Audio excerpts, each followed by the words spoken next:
श्री स्वामी समर्थ माझ्या यूट्यूब चॅनलमध्ये सर्व स्वयंसेवकांचं हार्दिक हार्दिक स्वागत आहे। गुढीपाडव्याच्या सर्वांना हार्दिक शुभेच्छा। गुढीपाडवा म्हणजे नवीन वर्षाची सुरुवात, नवीन आशा, नवीन स्वप्न आणि नवीन संधी।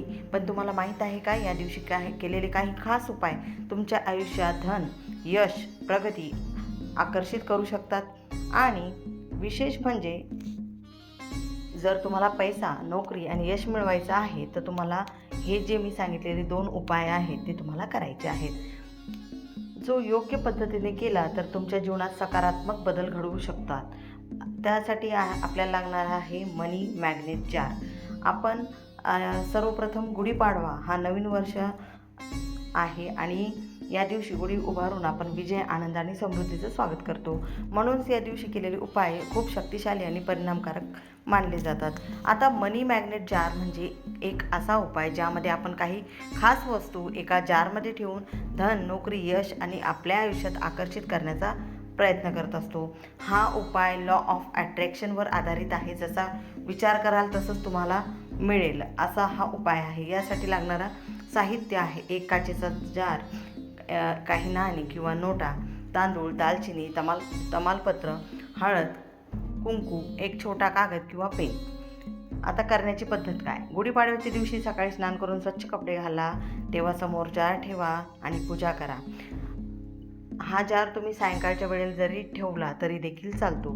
त्यात दालचिनी आणि तमालपत्र ठेवा। एका कागदावर तुमची इच्छा लिहा, तो कागद त्या जारमध्ये ठेवा। जार बंद करून घराच्या उत्तर दिशेला ठेवा। आणि हा उपाय करताना काही गोष्टी लक्षात ठेवा। मनात पूर्ण श्रद्धा, सकारात्मक विचार, लोभ आणि चुकीच्या हेतूने हे करू नका। जार एका जागी स्थिर ठेवा। रोज देवाला आपण प्रार्थना करायची आहे की आपण जो हा उपाय करत आहोत त्या उपायाला सिद्धी दे म्हणून। आणि त्यानंतर हा उपाय केल्याने काय होतं तर धनवृद्धी होण्यास मदत होते, नोकरीच्या संधी वाढतात, घरात सकारात्मक ऊर्जा वाढते, मनोकामना पूर्ण होण्यासाठी मदत होते।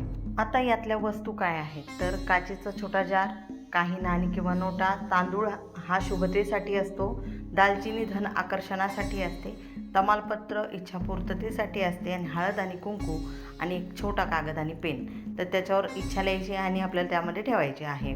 तर तांदूळ पूर्ण जार भरून आपल्याला घ्यायचा आहे, त्यामध्ये ज्या वस्तू आहेत त्या ठेवायच्या आहेत। तमालपत्र तुम्ही 7 घेऊ शकता, दालचिनी देखील तुम्ही 7 घेऊ शकता किंवा 2 घेऊ शकता किंवा 5 घेऊ शकता। तांदूळ मात्र तुम्हाला अख्खा जार भरून ठेवायचा आहे।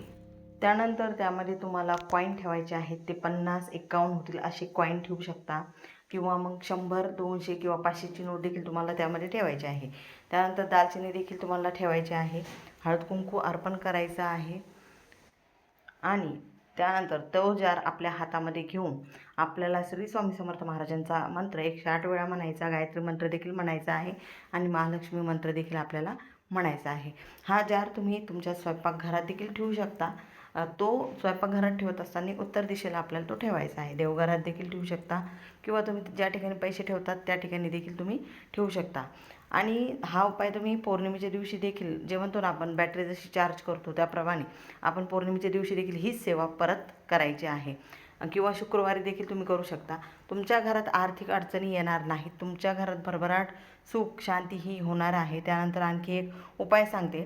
एका मातीच्या पंतीमध्ये मीठ घ्यायचं। गुढीपाडव्याच्या दिवशी सायंकाळच्या वेळेला हा उपाय, हे दोन्ही उपाय तुम्हाला सायंकाळच्या वेळेला करायचे। एका मातीच्या पंतीमध्ये मीठ घ्यायचं, त्या मिठामध्ये 9 लवंगा ठेवायच्या आणि कापूर त्यामध्ये ठेवून या सर्व सामग्री आपल्याला पेटवायची आहे। ही पेटवलेली सामग्री ती आपल्या हातात घेऊन घरभर फिरून आपल्याला घरातील जी नकारात्मकता आहे जी जाण्यासाठी हा उपाय आपण करत आहोत, त्यामुळे प्रत्येक कानाकोपऱ्यात जाऊन आपल्याला ती पंती फिरवून आणायची आहे। आणि त्यानंतर आपल्याला घराच्या उंबरठ्याच्या बाहेर आपल्याला ती पंती ठेवायची आहे। यामुळे तुमच्या घरात नक्कीच पॉझिटिव्हिटी आणि सुखशांती भरभराट येणार आहे। हा उपाय तुम्ही नक्की उद्या नक्की आज म्हणजेच गुढीपाडव्याच्या दिवशी सायंकाळी केला तर देखील चालणार आहे। झालेली सेवा ही महाराजांच्या मी रुजू करते। व्हिडिओ आवडला असेल लाईक करा, शेअर करा, सबस्क्राईब करा। सर्वांना श्री स्वामी समर्थ।